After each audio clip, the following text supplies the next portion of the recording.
Ayo, udah. Belum aja. Ya, yang penting harus Sinta lagi nih. Gimana Pak hasil melihat fenomena belakangan ini terkait Badan Gizi Nasional Pak? Iya, jadi kita melihat bahwa ini luar biasa kesungguhan Presiden untuk membenahi ini. Kalau kita lihat singkat sekali waktunya, pagi hari masih jalan bersama Kepala BGN melihat program BGN yang dijalankan di daerah Tanjung Priok kalau nggak salah ya. Sorenya terus ada pergantian dan dini hari jam 2 ada penangkapan. Ini artinya Presiden ini mendapatkan informasi yang sangat meyakinkan bahwa ini harus dia lakukan. Saya mendengar bahwa ada beberapa sumber informasi yang diterima oleh beliau, salah satunya dari BPKP yang punya data, kemudian dari Jampitsus kejaksaannya ya, dan saya kira sumber-sumber yang lain yang sangat diyakini bahwa tidak bisa nggak bisa punya pertimbangan lain, harus melakukan penggantian dan tidak hanya sampai di situ tapi penangkapan dan penahanan terhadap yang diduga bersalah, meskipun itu sudah di ranah hukumnya. Jadi kita melihat bahwa Presiden ini sangat serius untuk mendorong upaya maksimal dalam mewujudkan kemandirian bangsa. Dan yang kedua, dalam mendorong ekonomi kerakyatan. Karena dua inilah yang menjadi kebijakan yang sangat mendasar untuk kita mengakselerasi tujuan nasional kita, yaitu terutama untuk mensejahterakan masyarakat umum. Nah, Presiden konsen bahwa ia ingin melihat masyarakatnya secara umum mengalami peningkatan kesejahteraan. Karena itu saya mengajak teman-teman semuanya, kita perlu melakukan konsolidasi secara besar-besaran untuk memberikan dukungan kepada Presiden dalam dua gambaran program besar ini, yaitu kemandirian bangsa dan perwujudan ekonomi kerakyatan. Saya kira itu. Yang dimaksud di pondok pesantren itu Pak? Ya, karena terakhir saya berbicara dengan Kepala BGN, saya sampaikan seperti yang ditekankan juga Mbak Nani, yang Kepala BGN yang baru, perlunya perhatian ke 3T. Kalau beliau tambahkan juga 3B, ibu hamil, menyusui. Yang saya selain 3T tadi, karena 3T ini adalah masyarakat yang seharusnya sudah mendapatkan hak untuk memperoleh makanan bergizi itu. Nah, ini telat terus ini harus didorong cepat. Yang berikutnya adalah pesantren-pesantren. Saya bilang pesantren itu tidak terjadi pergeseran transportasi. Ada pesantren yang punya santri sampai 3 ribuan. Ya, satu dapur di situ sudah mencapai. Nggak usah lagi pikirkan transportnya apanya mana. Dia memasak di situ, dia sudah punya kantin. Ya mungkin seperti yang disampaikan tadi Pak Edi. Ya sama dengan di sekolah-sekolah. Tapi kalau sekolah biasa kapasitasnya di bawah 1.000. Tapi kalau di pesantren nggak ada. Pesantren sarang itu bahkan ada lebih 10.000 santrinya di sekitar situ. Ya itu bisa berapa dapur di situ aja. Nah, itu. Ya, apa tadi? Oh ya Pak, ini yang maksudnya dapur sekolah ini apakah memang bisa dijadikan solusi atas kejadian sebelumnya? Bisa, tapi tetap aja apapun yang kita pilih pengawasannya harus dilakukan secara maksimal. Karena jangan salah ya, dana BOS juga itu terjadi penyimpangan di sekolah. Dan kasihan juga itu. Ya, kepala-kepala sekolah ada yang menjadi tersangka juga. Sama juga dana desa ada, tapi kita juga tidak boleh berpikir hanya terus-menerus pada masalahnya, tidak memberi solusi. Makanya saya sampaikan kepada teman-teman, itu ada masalah di lapangan, tapi kan harus ada solusi bagaimana memperbaikinya. Nah, kalau terhadap sekolah-sekolah tadi, ya memang kita mengatakan mungkin tidak perlu ada biaya transportasi, tidak perlu, tapi jumlahnya kan sedikit ya memang situ cuma 200. Nah, presiden sendiri bukan konsen hanya pada makanannya, tapi juga permasalahan kita ini kan banyak. Ya, kelaparan, kemiskinan, lapangan kerja juga. Nah, lapangan kerja juga ini perlu kita respon dengan apa? Ya itu tadi, ada relawan, ya, bahkan kita harus berpikir bagaimana relawan ini bisa mendapatkan gaji di atas UMR. Nah, bagaimana supaya relawan-relawan ini juga menghasilkan multiple effect yang lain. Ya, mendorong terbentuknya supplier-supplier yang independen. Jadi kita tidak bergantung lagi pada sebutlah Carumpopan, itu kan perusahaan-perusahaan yang mensuplai kebutuhan-kebutuhan pangan kita di dalam negeri. Ya, kita harus swasembada beras, tapi bukan hanya beras, swasembada energi, kita juga harus swasembada kebutuhan-kebutuhan yang lain. Ya, telur, daging, sayur mayur, buah-buahan. Ya, makanya Presiden mendorong supaya ke depan itu tidak perlu terjadi pergeseran antar kabupaten, bahkan pergeseran antar desa. Desa itu bisa memenuhi kebutuhan pangannya sendiri. Ya. Kan lucu kita ini sebagai negara agraris, tapi kebutuhan logistik kita tergantung pada negara-negara lain. Kita mengimpor dari Vietnam, kita mengimpor dari Bangkok, India, kayak gitu. Padahal negara kita negara agraris, negara makmur yang bisa apa saja yang kita tanam bisa tumbuh subur. Nah, ini sekarang gimana kita mendorong supaya masyarakat kita ini punya percaya diri dan punya etos kerja untuk memenuhi segala kebutuhannya. Tapi bagaimana Pak? Ini kan banyak tuh asumsi yang mengatakan sepertinya tuh program MBG ini tuh harus ditunda sementara, apalagi BBM tuh baru naik. Nah ini solusinya tuh bagaimana, kan harga bahan-bahan kan tinggi nih. Tadi Iya, kan tuh Bapak tuh betul. sempat Makanya kan harga bahan-bahan tinggi. Tinggi karena apa? Karena terpengaruh sama dolar. Untuk tidak terpengaruh dengan dolar, apa yang harus kita lakukan? Ya nanam sendiri. Berternak sendiri. Jadi jangan impor. Ya, kita harus banyak belajar termasuk ke Iran. Iran kalau kursnya jauh lebih seru dibandingkan dengan kita di Indonesia. Tapi kalau kita mencoba mengatasi semua keperluan kita itu dengan menjawabnya dengan ini pemenuhan kebutuhan dengan cara swasembada, saya kira itu luar biasa. jadi tuh menurut Bapak tuh mekanismenya aja nih MBG, bukan substansi dari kegiatan. Kalau substansinya bagus, tinggal tata kelolanya memang yang harus kita perbaiki. Itu harus kita terbuka mengakui bahwa ada masalah pada aspek tata kelola. Nah, tapi tata kelola, jangan kemudian program yang baik ini dihancurkan, dianggap tidak bagus. Nah, kalau pada tata kelolanya, ayo kita sama-sama benahi, perbaiki tata kelolanya. Sumber-sumber pendanaan yang tidak menggantungkan kepada APBN itu yang harus kita gali.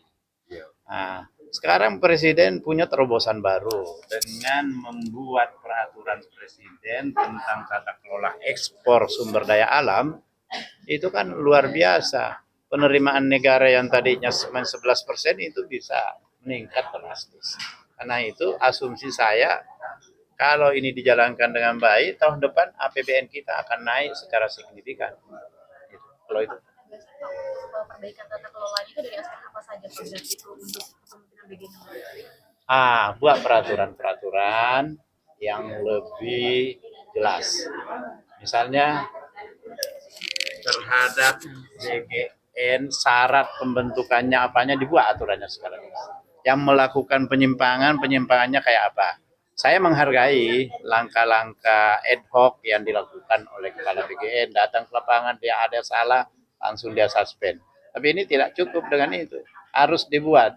Karena nanti juga dia bisa dipersoalkan secara hukum, apa dasarnya untuk suspend. Memang ada di situ peraturannya yang sudah ada, kan belum ada aturannya, hanya karena melihat ini kotor saya suspend. Ini nggak ada. Tapi ini shock terapi boleh, tapi untuk selanjutnya buatkan aturannya secara jelas, ada dendanya, ada apanya, dibuat seperti itu. Jadi peraturan Badan Gizi Nasional tentang ini, peraturan Badan Gizi Nasional tentang apa, buatkan aturan sebanyak-banyaknya, meskipun masyarakat kita ini tidak hanya dengan aturan, sehingga dia buat pelatihan-pelatihan supaya dia bisa merasa memiliki BGN. Terus jadikan relawan sebagai impostor. Pertanyaannya, dari mana duitnya? Dia tidak punya duit. Carikan cara untuk dia punya duit. Caranya dari mana? Pinjaman dari bank. Pinjaman dengan bunga yang sangat rendah. Sekarang ada 0,5%. Kalau perlu 0,3%, 0,2% bunganya. Supaya nanti kalau dia jadi impostor di situ, gajinya meskipun rendah, tapi sebagai impostor dia mendapat tambahan penghasilan lebih tinggi dari gaji. Ini memang perlu terobosan-terobosan kreatif yang harus kita lakukan. Saya ada satu, saya jadikan pilot project. Sengaja saya bikin contoh. Saya panggil BRI, datang. Kamu sudah berapa lama jadi pimpinan BRI di sini? Di kampung saya itu. Sudah sekian tahun, Pak. Apa terbayang di kamu? Masyarakat sini menyenangi kamu karena kamu sempat memberi support sehingga dia keluar dari kemiskinan. Mungkin suatu waktu kau pensiun lewat sini, dia masih terkenang dengan kamu. Oh, ini dulu yang membuat saya sehingga saya bisa sejahtera hidup saya. Bisa membayangkan apa yang Anda lakukan untuk itu? Saya tunjukkan, kamu punya kredit KUR, pinjamkan kepada mereka.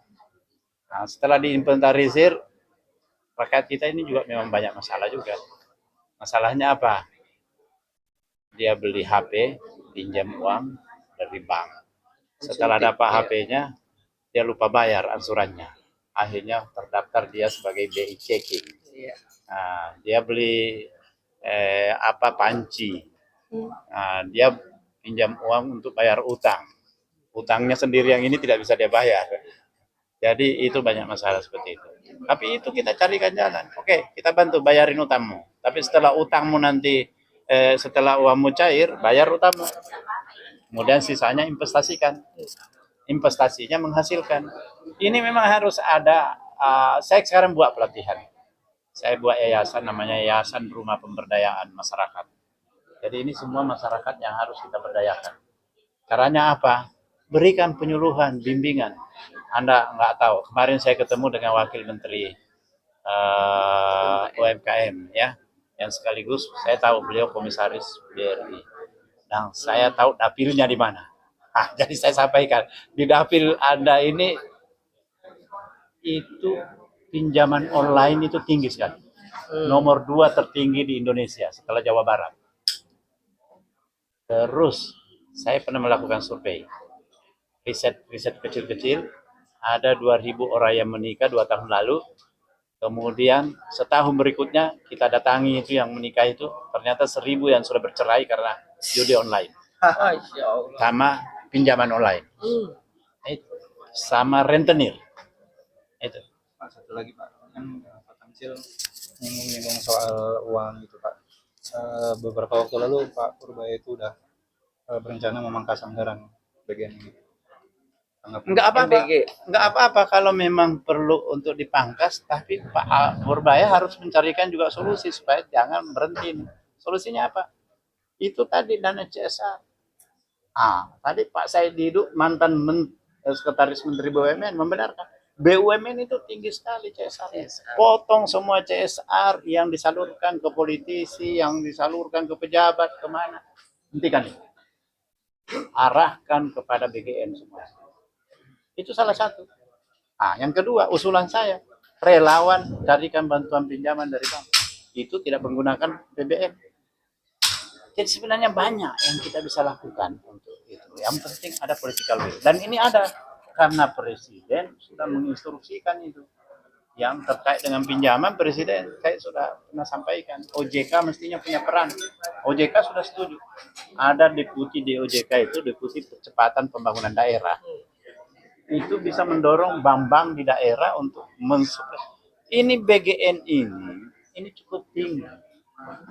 Dana APBD tidak ada yang terserap di situ, tapi dana APBN masuk ke situ dan itu menggerakkan daerah. Loh.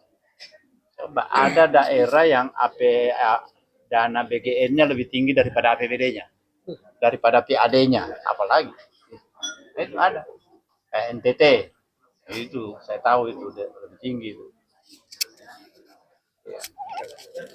Pak Tamsil, ini kan kita bicara BGN, MBG, BGN, MBG. Masalah pendidikan kita bagaimana nih Pak? Kok kayaknya ada yang terlupakan gitu loh. Enggak ada yang terlupakan. Presiden konsen dengan dana pendidikan. Pendidikan tetap. Iya tetap. Karena kan kemarin anggaran itu kan ada yang diambil dari dana pendidikan, Pak. Yang sampai Dana- digugat kayak di MK. Enggak, tapi sebenarnya itu terkait. Jadi teman-teman tidak melihat postur APBN itu secara menyeluruh. Postur dana pendidikan itu ada dana pendidikan yang difungsikan untuk pendidikan kedinasan. Ini kan harus dievaluasi. Jangan sampai itu lebih besar daripada yang masuk ke sekolah dasar yang menjadi wajib. Yang wajib. Nah, Berarti itu coba masih jadi tetap berjalan. ada dana pendidikan kedinasan ini kan pendanaannya besar. Iya. Misalnya 900 miliar untuk bidang mana dibandingkan dengan sekolah yang memang lebih 1 triliun, tapi yang sekolah ini kan SD ini kan 26 juta. Ini cuma berapa 90.000. Tapi masa anggarannya bisa hampir mendekati. Yang kayak gitu-gitu yang harus dievaluasi. Jadi wajar kalau ada yang dipangkas yang terkait dengan Iya, itu. karena- Tapi mandatory spendingnya tidak berubah. Karena emak-emak ini kan agak khawatir kalau kok emak kita ngasih makan melulu, pendidikan anak kapan gratisnya gitu.